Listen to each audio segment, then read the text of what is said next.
Welcome to the Immigrant Gun Owner. My name is Matthias. I am the German with a gun. We are going to talk today a little bit about my coming to America story and what we're trying to accomplish here with this podcast. I have been in America for 16 years, originally coming from Germany. And pretty shortly after I got here and I got my green card, I became a gun owner. I have a little bit of a history with firearms from Germany when I was in the Army, but not for the longest time, especially not as a civilian gun owner.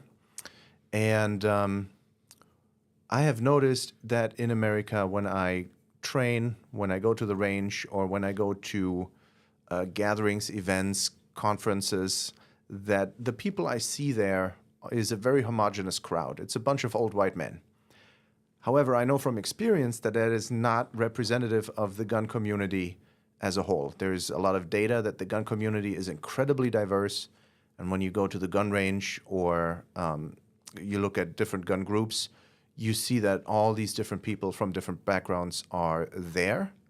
However, the people that actively participate in the gun community, in activism, in anything like that, it's always the same kind of people you see. I'd like to change that. I want to talk to other immigrants who are gun owners. I want to talk to subject matter experts and anybody who has an interesting story related to firearms. I want to compare gun culture in their home countries versus America. And specifically, I want to encourage other immigrant gun owners who so far choose to practice their Second Amendment rights at home or fly under the radar and don't want to be seen as gun owners, to be more open about that, to be active, to be participating, and to be outspoken about their gun ownership. Because for us, for me coming from Germany, and I know for a lot of other people as well, gun ownership in their home countries is either illegal or frowned upon. So coming to America, a lot of us don't have the background that a lot of Americans have. We don't grow up with gun culture. We don't learn this from our dad or from grandpa shooting in the backyard or going hunting. That's not a thing for a lot of us. So we all make a conscious choice to either have to or want to become gun owners. And those are the stories that I'm interested in. And I've had a lot of interesting conversations privately with other immigrants, with subject matter experts, with attorneys and police officers. And some of those stories you'll hear here on this channel. Now, my personal story has gotten a huge boost completely by accident. I was an Uber driver part-time, and in 2020, right around the time of the George Floyd riots, I had a lot of people in the car that when the conversation turned that way and they found out that I was a gun owner, complete strangers asked me for advice. They wanted to know, how can I get a gun? Where can I get it? What do I need to know? How does it work? And it happened so much that I decided, you know what, there is a market there for that. Let me get my certs and become an instructor. I know about firearms, and obviously I'm great at talking. So I said, you know what, let me try this. And I started my social media, my Instagram, which I didn't have before, had to learn that all from scratch. Got my certs, took classes to be official. And then something interesting happened. As I had my Instagram going, I got an ad, super non-suspicious ad. Hey, sign up for this, for the newsletter, win free tickets for something. So, of course, I clicked on it. And it came from Gun Owners Radio. You'll probably recognize the background here. We'll get into how that all happened. And I signed up for the newsletter for a chance to win 2 tickets to Gun Prom. A couple of months went past, and then I get this email. Hey, you won. Click on this email to claim your prize. I had all but forgotten about it, so for a few days I didn't even click on it because I thought it was spam, but something said to me, hey, at least open the email. And sure enough, it came from Gun Owners Radio, and I was like, oh my God, I forgot about that. So I won my tickets to Gun Prom, and at Gun Prom, because it came through Gun Owners Radio, I sat at the media table. I met other people there like Charlie Cook, John Petrolino, Ursula Williams, Rich Hummel, who's the producer here at Gun Owners Radio, and And I also ran into Mike Schwartz, but I'm sure that day he didn't memorize me or remember me. It was just a quick passing. But that was really what got me into the gun community, the interconnected group of activists and writers and media personalities, because I stayed in touch with Petrolino and Charlie Cook and Ursula Williams. And so I came to another event, and eventually I met Mike. We really started talking at a gun show, and he thought my story was interesting enough that he interviewed me before. So, we stayed in touch, we started talking, and now we're buddies. And that is the reason why Mike is my guest today, because he was really the driving force behind getting me to be an active member of the gun community. Otherwise, just like everybody else not everybody, but a lot of people in the immigrant community, I would have never known this group existed. I would have never known there's people there that, as a group of like-minded people, pursue a common goal. I would have never known. So now my mission is to bring that to other people. Hopefully other people can find me. I will certainly talk to other people when I recognize them as members of the shooting immigrant community. And with that, I'll introduce my friend Mike, who is what's your title? Executive Director at San Diego County Gun Owners? Exactly right. Executive Director of San Diego County Gun Owners PAC, which is Political Action Committee. Yeah.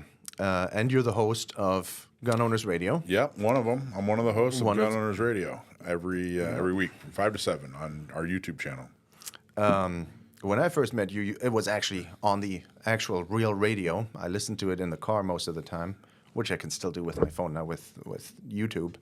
Yeah. We were on AM 1170. We modernized. We went to podcasts. We realized that terrestrial radio is just it's going the way of the dodo. So we decided to modernize and become a full-on podcast. It gives us a lot more freedom and ability to do what we need to do when we need to do it. Yeah.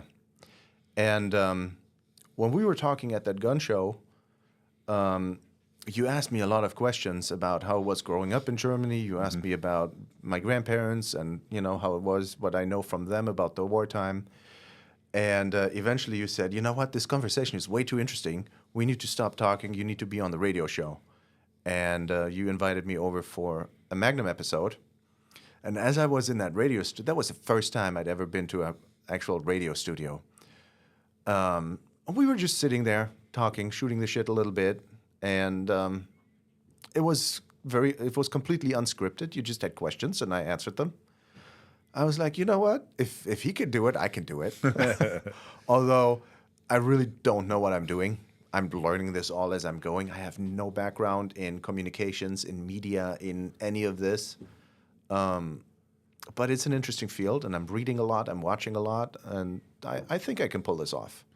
Yeah, I don't know if there is you say you don't know what you're doing. I don't know if there is a way to do it. I think that authenticity in this world is important. And, I think back before podcasting, before the internet really, being polished, being prepared and polished was what people wanted to see. I'm definitely not polished. Yeah, well, and you had to have a certain whatever, a certain look, a certain delivery, a certain whatever. And it was very, very difficult to get in front of a camera.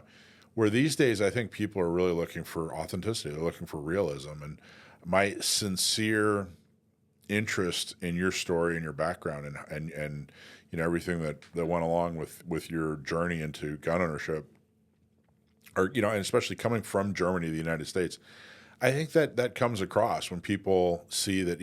I'm interested in hearing those answers too. So, I think it's great. I got to tell you, I think that some of the most interesting stories are from immigrants who come into the United States. I've interviewed folks from Russia, from as well as Ukraine. I've interviewed people from Vietnam that as adults or older children came to this country from another country, and it's endlessly fascinating to me. What was it like over there? What's it like over here? What are some of the differences you notice and see? But especially with gun ownership, I think that Americans have have a distorted view of how the rest of the world views us, particularly when it comes to gun ownership. I have found, at least in my experience, that the rest of the world's pretty fascinated with America and pretty fascinated with the idea that we're independent and that we're gun owners, that we're self-reliant. That it's a fascination. It's not an indignation. It certainly isn't. They don't look down on us. Maybe the British, but everybody else, it's kind of a wow. It's kind of neat. They're as fascinated with us as we are with them. So, Yeah. I love it. I think it's really, really interesting. And I've talked to some people who are small business owners who've been robbed and decided, hey, I'll get a gun. But for me, it was none of that. It was not a need. It was 100% a want. And mostly, the driving force behind me wanting to become a gun owner is simply because in Germany, they wouldn't let me. Mm-hmm. That's a great reason. Just because over there, they wouldn't let me, and they thought I can't be trusted. And over here, I wanted to be a gun owner right away, just out of spite, basically. That's why you're a great American. When you're motivated to do something simply by the fact that the government doesn't want you to do it, that's a very American thing. Yeah.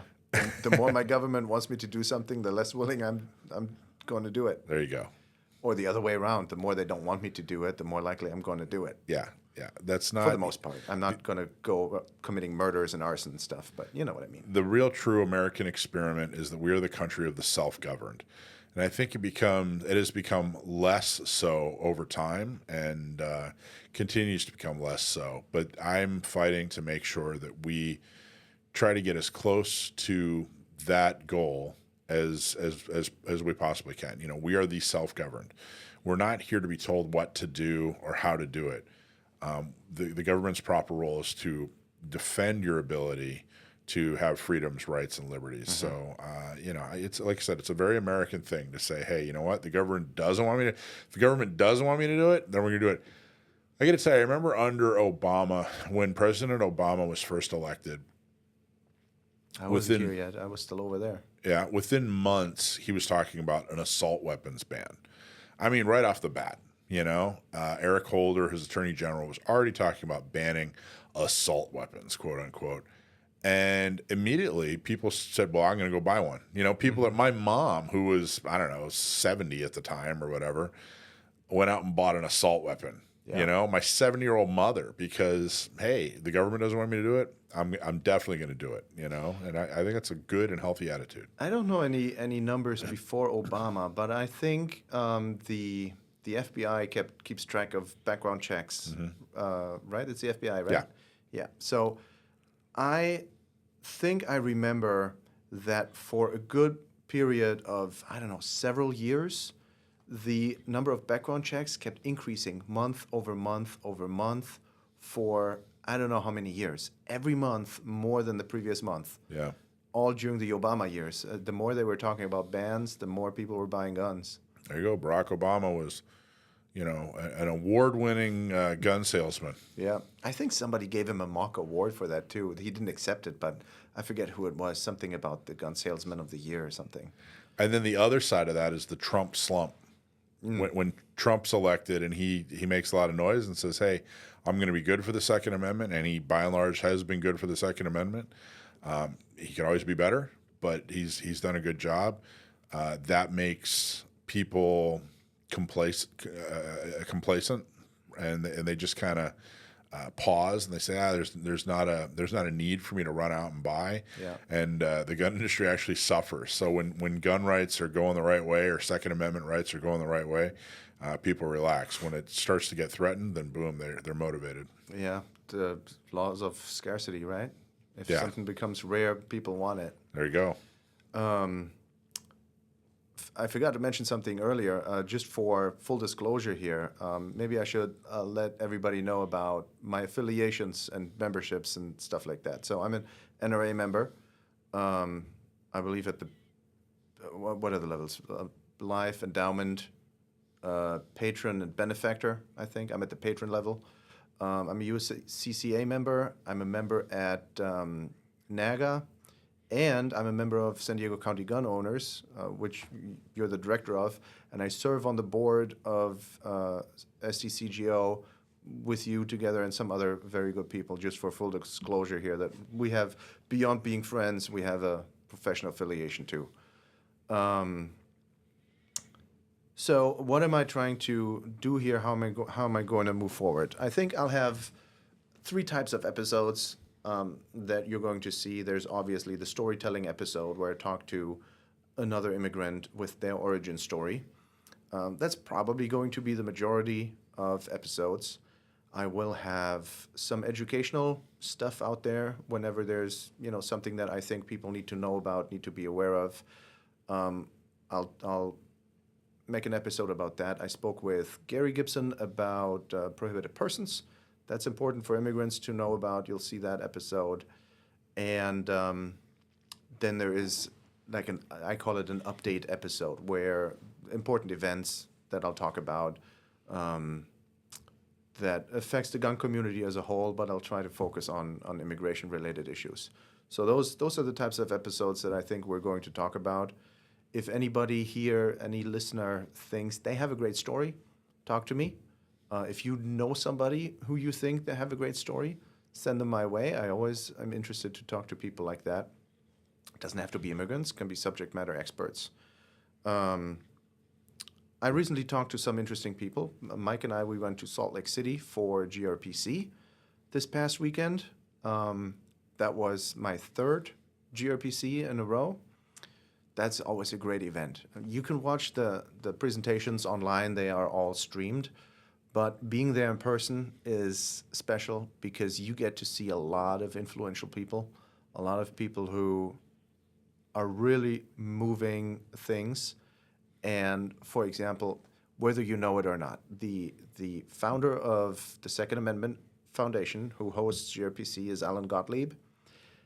That man, whether you know it or not, has touched the lives of every American in this country and worldwide, with the legislation that he helped shape, with lawsuits that he's argued and won. That guy is a powerhouse. But you see other people that are super interesting. Mike was there, way interesting person. But I've met a lot of people that I've stayed in touch with. The gun community is really small, so once you're in, you're in. You know everybody, and somebody will introduce you to somebody.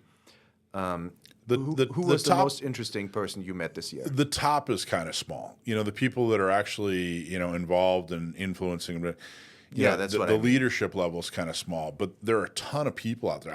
I want to see the enormous number of people out there who are gun owners make that leadership pool even bigger. I mean, there's such a vacuum. There's so much opportunity for people to do so many things.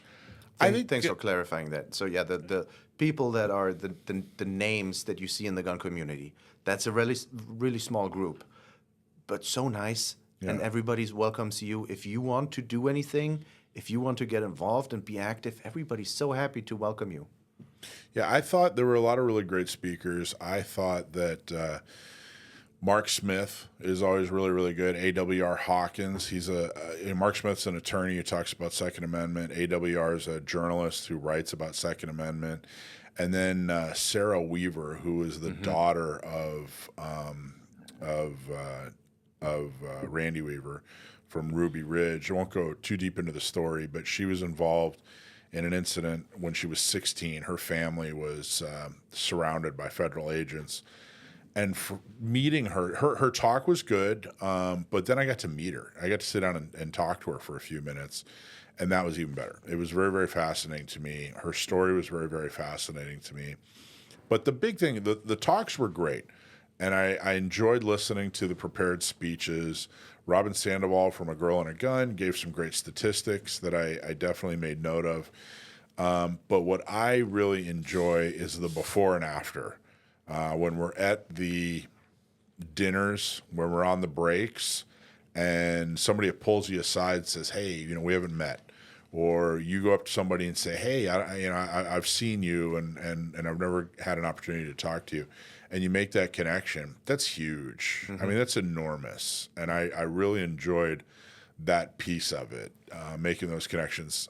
For my own show, I have a number of interviews lined up from people that I got to actually sit down and talk to, and that connection is amazing. And the conversations that you have when you're sitting there knee to knee to somebody, and breaking bread is invaluable. I met a guy who had just retired from the CIA. He and I sat there and talked for a good solid 40 minutes or so about his career with the CIA. That was fascinating. I met a guy who teaches kids. He has like this mobile firearms facility where he teaches kids, and all of that's interesting. Derek LeBlanc? Is that who you're thinking Wasn't him, it was somebody else, but very similar idea.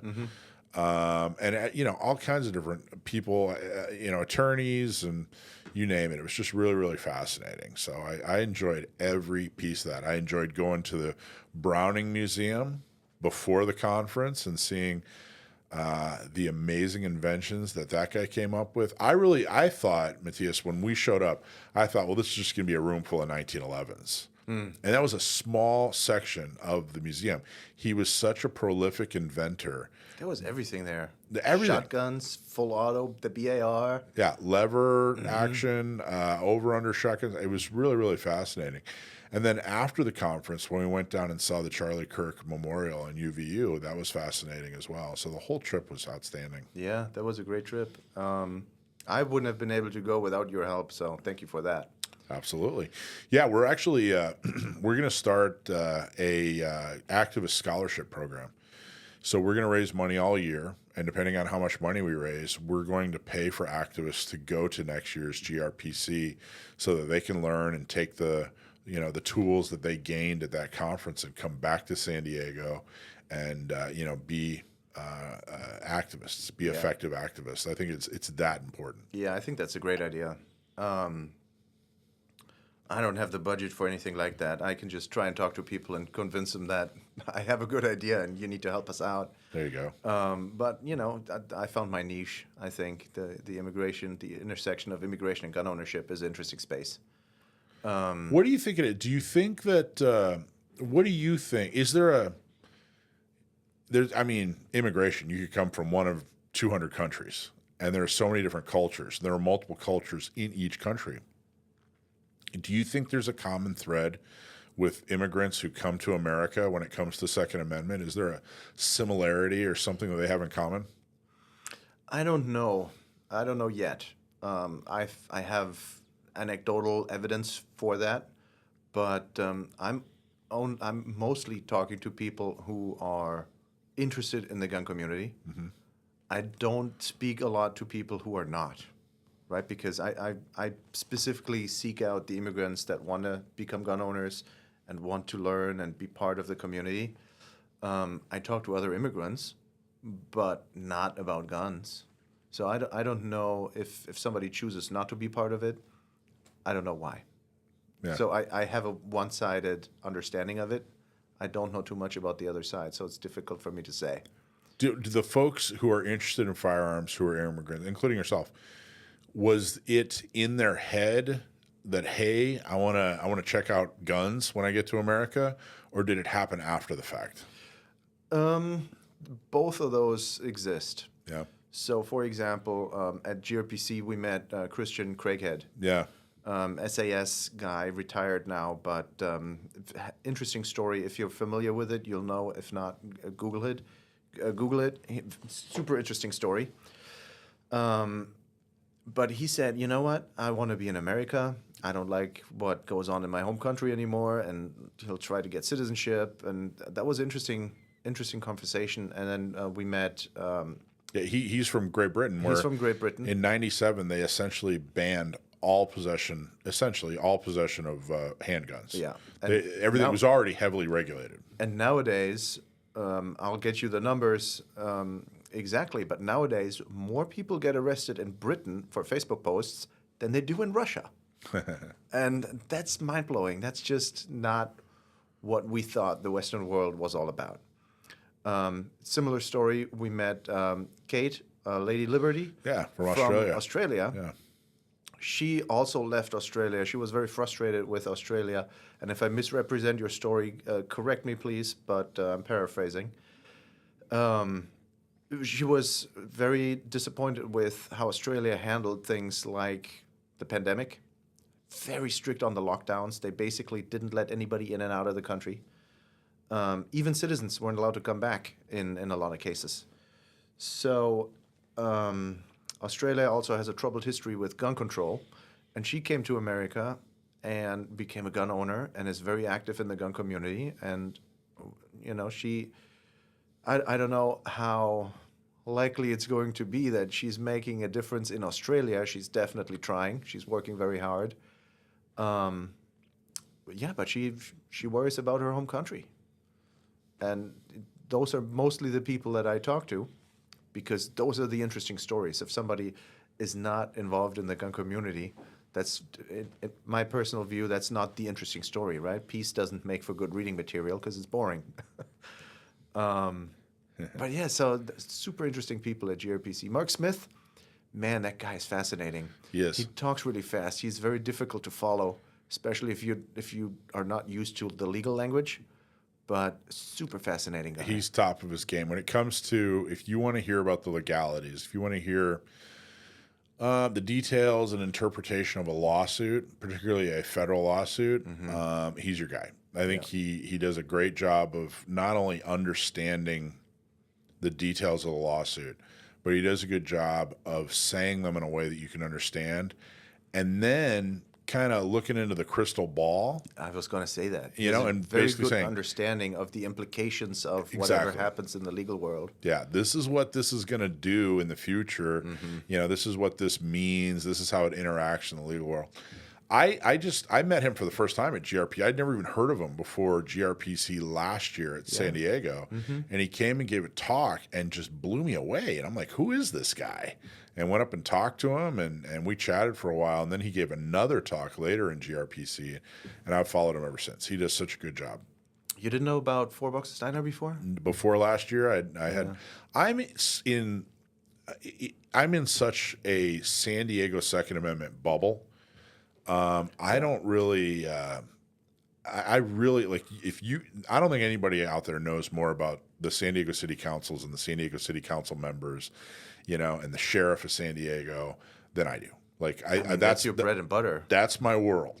But when it comes to like, and I know a fair amount of what's going on statewide, but when it comes to federal or other states or whatever, I'm pretty blind. When it comes to other influencers, I was totally blind. It was actually Rich, the producer of our show, introduced me to some folks and got some guests on Gun Owners Radio that I'd never even heard of, you know, and getting to know them. I'm definitely seeing the value in getting to know other people in the community and figure out what they're doing. And it wasn't that I was avoiding anybody. I was just so laser. This was my world. This is my pond. There's a lot going on in San Diego. You know, you definitely have your hands full here in San Diego alone. Yeah. And I honestly, part of it is I really want to influence people to know what's going on in their pond. You know, we focus on federal. How much influence could you possibly have with our federal government? 360 million people, you know, and to be an impact in a pond with 360 million, you know, good luck. But if you live in a town of 50,000 or 100,000, or you live in a county of 3.5 million, like we do, you can actually have an impact. You can have an effect. Yeah. And so many people don't know who's on their school board, don't know who their mayor is, or what their city council does, or what the county board of supervisors is responsible for. And that's where you can really truly move mountains. You know, but one thing that has always fascinated me is compared to Germany, in America, the level of citizen involvement in politics is through the roof. Wow. Compared to Germany. Yeah. We don't have I mean, maybe we have school boards, but I'm not sure if these people are elected or appointed, to be honest. The elections, for lack of a better word, for low-level type of positions in America. Dog catcher and whatever. In Germany, that's not a thing. We don't appoint judges. I mean, we don't elect judges in Germany. You apply for an open position, and the best resume gets the job. There's definitely influence you can have in the smaller races. the voter turnout is not as great. One vote more or less can really make a difference. Yeah. Um, Well, and that honestly, it drives me a little nuts because well, we've been given this gift and so many people take it for granted. Like you just described, hey, in Germany, we don't get the ability to have that much influence on the people who tell us what to do every day. And here in the United States, anybody can go have an influence. well, the downside of that is the abundance of choices, right? If you go in the supermarket, That's a downside? that's a downside, I think. Yeah, if you go to the supermarket, right? Let's say, you're shopping, you're supposed to bring something home, and somebody tells you, "Hey, we need toothpaste." You go to the store, to the aisle, and there's 57 different types of toothpaste, and you're overwhelmed. I don't know which, with the fluoride, no fluoride, the ones with the stripes in it, or which, the charcoal or not. It's a lot of choices, and that makes it So difficult. it discourages involvement because there are so many I think so. avenues? Some races are, I don't want to say more important than others, but some races receive so much more attention they drown out other races, and a lot of people focus on presidential races, on governor, and people then overlook school boards or the water district or No, I think you're right. I mean, it's, hey, people are working and they're trying to put their kids through college or whatever. They're paying their taxes and they're trying to keep their whatever, trying to keep life moving. And so, all I can do is focus on who's running for president, yeah. But I think it's a reason, but I think it's an excuse. You know what I mean? It doesn't take that much more effort, to stop watching whatever your news choice is and to decide to go to an event where your mayor is going to be there, or decide, we just put on an event, San Diego County Gun Owners, where we had 4 mayors, Yeah. and I you was could there. and you could go talk to them or whatever. So we make, and other groups do that too, but we try to make it easy, and deciding, hey, you know what? I'm not just going to sit here and watch Fox News or CNN or whatever your flavor is. I'm going to choose to, go to a town hall meeting, or I'm going to choose to send an email and say, hey, I'm new in town and I'd really like to meet you. That's one of the ways I got involved. I moved to a city here in San Diego, not the city of San Diego, another city. And I reached out to a city council member and I said, hey, I don't know if you remember me, but I met you at an event and I want you to know that the way you talked about your city is the reason I moved into your city. And he was tickled pink. He thought that was great, So it's not that hard. I understand the reasoning that you're describing, but don't allow that reasoning to become your excuse. And you could wrap it up the other way around too. If you come from a country where your choices are, let's say, limited, it's really easy to get excited about all this new stuff that you have coming to America, that you can actually get involved. There's plenty of countries where, there's an election for a mayor, for a senator, and for a president, and that's it. Yeah. In a nutshell, I'm paraphrasing, but a lot of other countries don't have the options that we have, so that could be a way to get excited about it too. You can wrap it up either way if you want. Yeah, exactly. Yeah. And if you don't know what toothpaste to buy, then just go buy Dr. Pepper or root beer, right? It's Yeah. the same flavor. Same I'm hearing flavor. It from tastes like Europeans. toothpaste. Yeah. So we've met a lot of the same people. Yep. I've met a lot of people through you. I've introduced you to some, like Kwang from Arizona. Yeah. I met him on my first GRPC in Phoenix. Nice. And I said, hey, this is an interesting story. Let me introduce him to Rich. And then Rich talked to you about it. So And we interviewed him. He was amazing. A state elected official who is Super cool story. Yeah, originally from Vietnam, and right. Yeah. Originally from Vietnam, if I remember correctly, and staunch supporter of Second Amendment. Very, very active. He came over during the war. He escaped the Vietnam War. And he has firsthand experience with that type of a government, very oppressive. Came to America and said, I need to be on the complete other opposite spectrum. I need to fight for the freedom. I need to get involved. I don't want that to happen elsewhere. Super interesting story. I can't tell you how many folks I've met through politics who are from another country and are involved, but specifically have a positive attitude towards the Second Amendment because they lived it. Yeah. You know, I remember talking to a guy. His name's Sam Abed. He was from Lebanon originally, and he was the mayor of Escondido. And when I sat down to talk to him about the Second Amendment, he told me about how they had a civil war, and he had two M16s in his house. And he told me, he said, he said, I lived the Second Amendment. And I talked to our district attorney, Summer Stephan, and she talked about a genocide. She's Armenian, and she talked about how that's in her history. You know, obviously the genocide, and how the importance of the Second Amendment is so that no one ever has to go through that again. Yeah. And you know, it's really. I think that fundamentally Americans who grow up in the suburbs and whatever, you know, they read about it. I read about the Second Amendment, and it's fun and interesting and important to me. But have I ever actually had to use it?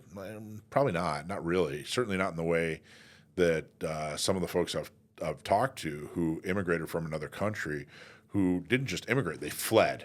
You know, from another country, or whose parents fled from another country and needed the Second Amendment. So, you know, that passion from firsthand experience, I think, comes through, and it's powerful and extremely exciting. It's funny. I cannot think of a time where we would have ever needed a Second Amendment in Germany. There was never a time in German history where that would have been a great idea. I can't think of anything. Depends on what side.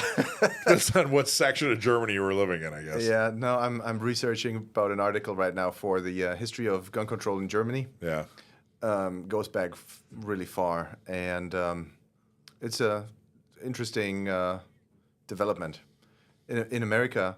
So the don't want to give too much away here, spoiler alert, but in America, traditionally gun control is an issue on the left, right, and gun freedom is an issue on the right. In Germany, was the other way around. So the Germany for the longest time was always a monarchy, right? Nobility was in charge, all these little principalities, kingdoms, and then the empire. The nobility was in charge. They wanted to stay in charge. So when the liberals came along, the Democrats, they wanted change. They wanted more democracy, and they wanted gun rights. And the people on the right, the conservatives, were like, well, if we give you gun rights, we just had a revolution in 1848.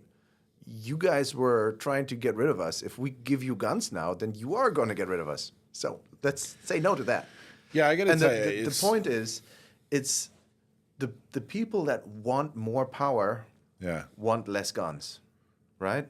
It's essentially, That's always what it is. I like to put it, everybody's happy with their own brand of tyranny.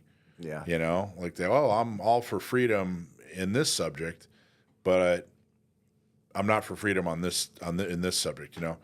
And one thing I've learned, you know, San Diego County Gun Owner is 10 years old. And this year, yeah. This month. This month. This month. And one thing I've definitely learned is like the labels are useless. You know, left, right, liberal, Democrat, Republican, conservative.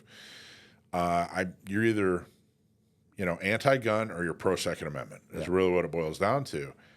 And that's it. You know, I don't care where you stand on any other subject. I care where you stand on the Second Amendment. You know, do you have an irrational fear of firearms, or do you have a passionate love for self-defense and Second Amendment, your ability to defend yourself, your ability to be self-reliant, and the rest is elementary. The rest is trivial. I don't really care. Yeah, I don't care if you're a Democrat who loves guns. Great, you know, we're going to support you. If you're a Republican who hates guns, okay, we're coming after you too. You know, but that's definitely one of the lessons I've learned in 10 years is the labels and where they stand on one thing. Blah blah blah. None of that's very useful. I have this guy in my contacts on Instagram. I don't even remember why and how we started following each other because we have almost nothing in common. Yeah. I've never met this person in real life, I don't think. If I did, I'm sorry, I forgot who you are. But we're connected on Instagram. And we send each other reels sometimes and memes back and forth. And this guy is, man, he's such a commie. He is such a socialist, communist. He is all for Black Lives Matter and victimhood and race things, and that's all the things that I'm not. And we argue. We are so far apart ideologically on everything Except, guns. yeah. And that's the one thing that we always connect. If it wasn't for that, I would probably not talk to this guy. This like, I'm not sure I'd say it's a bad person, but it's not the type of A different person. it's not the type of person that I would seek out. I'd stay away from somebody like that. But we connect on the guns, and we focus on that part, and we send each other memes and we laugh about it. And Well, they say it's not quite the same, but there's a saying that there are no friends in politics, just temporary allies. And it's so true. It's another lesson I learned is that you talk to politicians or whatever, and you have a beer with them, and you're friendly and whatever. You think, yeah, they're my friend, therefore they're going to support me or agree with me. It's not the case. No. But they may temporarily be an ally on a particular subject or whatever. Yeah. And that's fine. I think that you can't take things personally, particularly in politics. You just have to understand that everybody has their own reasons, their own, motivations, whatever. But I have a friend who is a devoted communist. Like, I don't mean I'm not saying that pejoratively. Like, he says, yes, we need to be a communist country. And he loves guns. In fact, he just bought his AR. Much to his wife's chagrin, she's not a big fan, but he just bought an AR, and that's not his first gun. He's owned gun for a while, but when he's a Democrat, he's a devoted communist, and economically, he and I couldn't be, more further apart. Yeah. But when it comes to gun rights, man, I'll tell you, that's a cool AR. I'm glad you bought that. But weren't the communists anti-gun though? Didn't they take the guns away from everybody? Yeah, well, like you said, everybody who wants power, that's one of the first things they do. You can't put people in boxcars who are armed. Right. Oh, is that why is that why? Yeah, well, it's an interesting research project. It's you know what? I have a couple of articles that I published. I'm working on some. I have no background in communications or media or journalism or whatever. The first article I wrote was basically a journal entry for me, and I liked the way it sounded, so I sent it to my friend John Petrolino. Hey, do you think this is a good article? Can I pitch this somewhere? And he's like, yeah, I know some guys. So I got into that. So now I'm working on a few more things. Well, I think it's great being an immigrant and focusing on immigrants when it comes to your passion of Second Amendment. I can't really think of that's not something I've seen done. I don't think so either. And I think it's a good niche and a good angle. And I'm really looking forward to, hearing a lot more accents talk about guns and Second Amendment. Yeah. Last week we got to hear an Australian accent talk about it. Yeah. So that was great. Not hard to understand. Yeah. But funny. I found it difficult to find stats about origins or countries of origin. Americans seem to be super obsessed about ethnicity and race. So whenever you fill out a form, you have to check a box, this, that, multiple, or decline to answer, or other. In Germany, I don't remember ever filling out a government form where you had to check a box with your race. Nobody cares. It doesn't matter to us. But when it comes to anymore, yeah. When it comes to maybe that's why we shied away from it. But when it comes to finding stats about immigrants, gun owners, how many Chinese, how many Persians or Iranians, or how many Brazilians, how many Canadians are in America gun owners, there's nothing. Not a lot of it's stats. Super difficult to find. Well, that's a double whammy too, because there's not a lot of statistics on gun owners in general.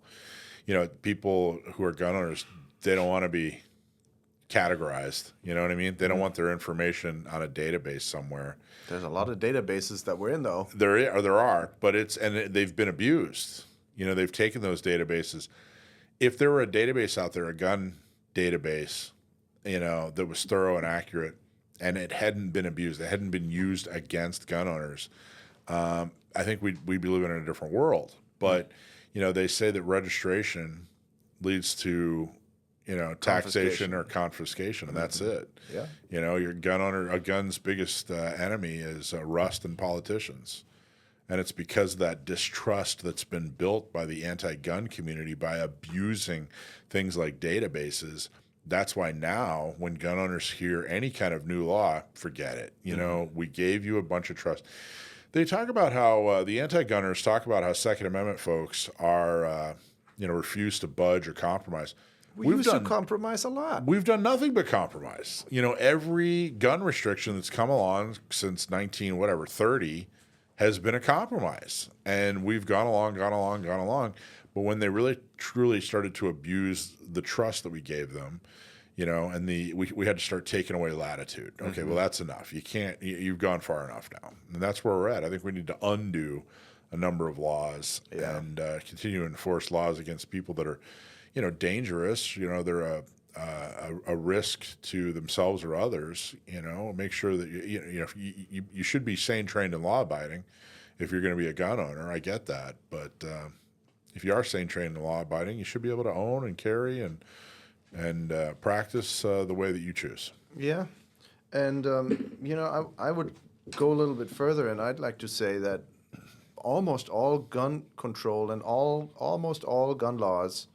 And I only say almost because I can't think of any of the top of my head that don't fall into this category, are dishonest.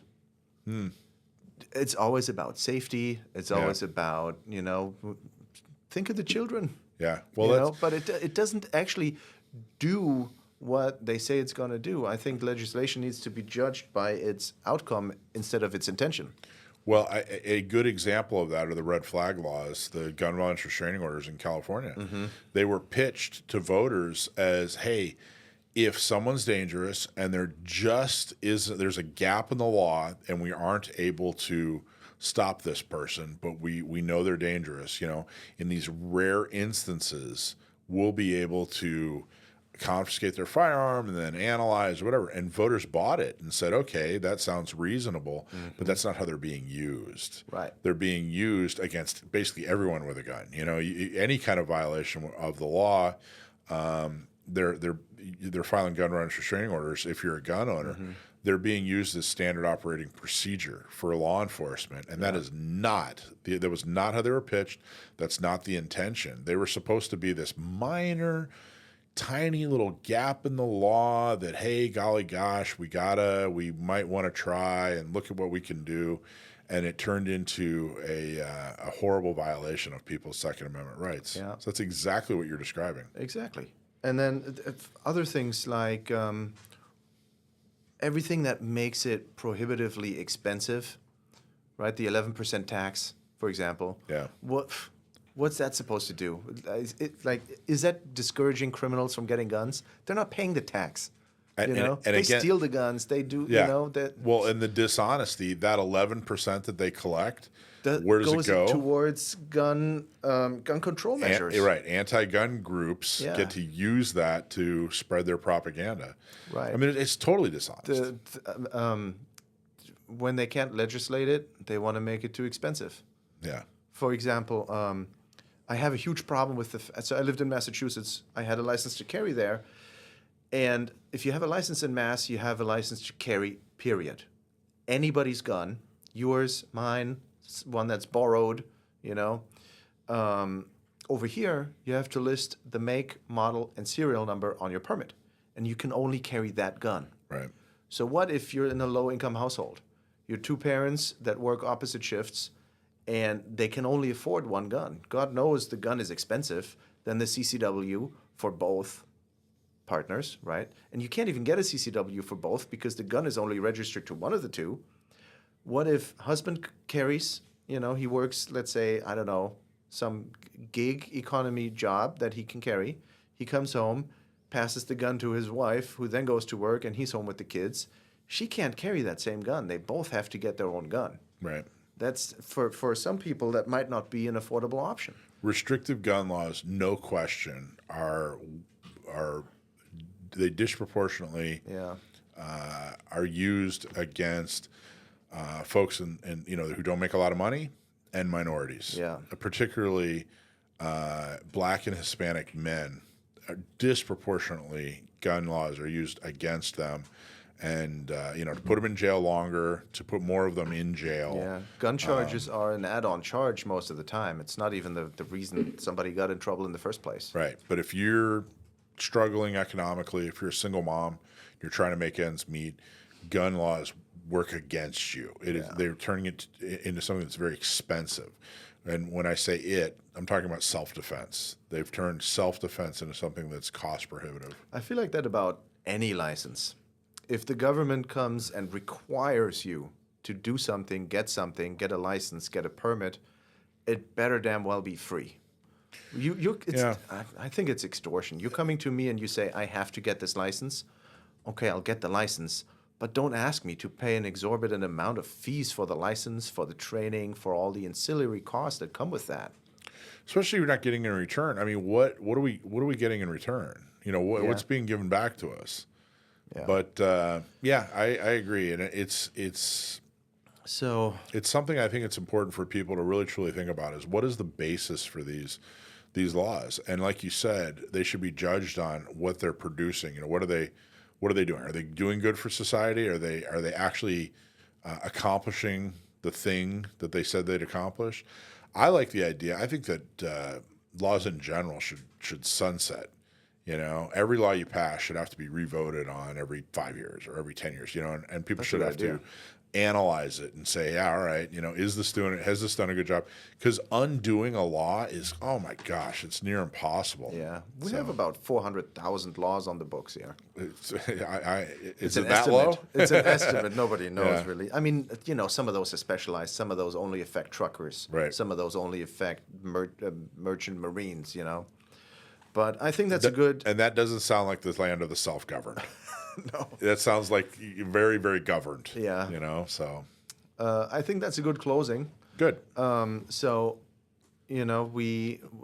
Us coming to America, we chose America for a reason. We didn't just end up here. We didn't get washed ashore here and have to stay now. We chose America for a reason, and let's make sure that reason remains for people that come after us. Let's make sure America stays a good country where people want to come to. That's, I'm working on that. That my little itty bitty, contribution I have to that. You work on your end, I work on my end. What's the name of your podcast? The Immigrant Gun Owner. Okay, that's right. The Immigrant Gun Owner. That's what it's going to be. You'll see it on YouTube. I was going to recommend the Germain German. I don't know about that. No? You'll see it on YouTube. You'll see it on Spotify probably. I don't know what I'm doing. I have to figure all that out. You'll see Lucky is here. You know him already from some other things that I've done. He'll be on the show every time. And with that, I guess we can close it out. There's more to come. Interesting people to talk to, origin stories, subject matter experts. Stay tuned for the next episode. I'll see if I can bang one out every other week, maybe 2 a month. That's my goal anyways. Whenever something comes out, I'll announce it on Instagram. Follow my Instagram, San Diego Firearms School. That's me as an instructor. And with that, we'll leave it for today. There's definitely interesting stuff coming up, so stay tuned.